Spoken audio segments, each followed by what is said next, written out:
Introduction. On July 27, 1848, a tall, raw-boned Whig congressman from Illinois rose in the House of Representatives to challenge the Mexican war policies of President James K. Polk. An opponent of what he considered an unjust war, Abraham Lincoln mocked his own meager record as a militia captain who saw no action in the Black Hawk War of 1832. "By the way, Mr. Speaker, did you know I am a military hero?" said Lincoln. "Yes, sir. I fought, bled, and came away after charges upon the wild onions and a good many struggles with the mosquitoes." Lincoln might not have indulged his famous sense of humor in this fashion if he had known that 13 years later he would become Commander-in-Chief of the U.S. Army in a war that turned out to be 47 times more lethal for American soldiers than the Mexican War. On his way to Washington in February 1861 as President-elect of a broken nation, Lincoln spoke in a far more serious manner. He looked back on another war which had given birth to the nation that now seemed in danger of perishing from the earth. In a speech to the New Jersey legislature in Trenton, Lincoln recalled the story of George Washington and his tiny army, which crossed the ice-choked Delaware River in a driving sleet storm on Christmas night in 1776 to attack the Hessian garrison in Trenton. "There must have been something more than common that those men struggled for," said the President-elect. "Something even more than national independence, something that held out a great promise to all the people of the world for all time to come. I am exceedingly anxious that the Union, the Constitution, and the liberties of the people shall be perpetuated in accordance with the original idea for which that struggle was made." Lincoln faced a steep learning curve as Commander-in-Chief in the war that began less than 2 months after that speech at Trenton.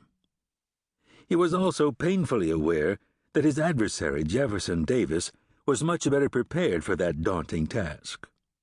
A graduate of the U.S. Military Academy at West Point, Davis had fought courageously as a colonel of a Mississippi regiment in the Mexican War and had served as an excellent Secretary of War from 1853 to 1857, while Lincoln's only military experience was his combat with mosquitoes in 1832.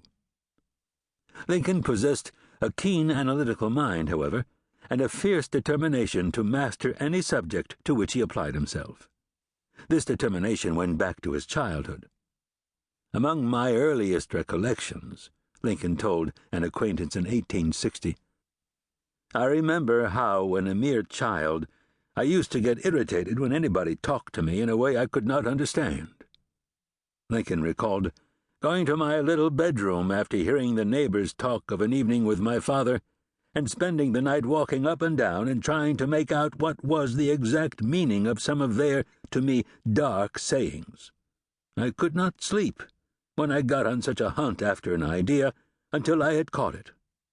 This was a kind of passion with me, and it has stuck by me." Later in life, Lincoln mastered Euclidean geometry on his own for mental exercise. As a largely self-taught lawyer, he honed this quality of mind. He was not a quick study, but a thorough one. "I am never easy," he said, "when I am handling a thought, till I have bounded it north, and bounded it south, and bounded it east, and bounded it west." Several contemporaries testified to the slow but tenacious qualities of Lincoln's mind. The mercurial editor of the New York Tribune, Horace Greeley, noted that Lincoln's intellect worked not quickly nor brilliantly, but exhaustively.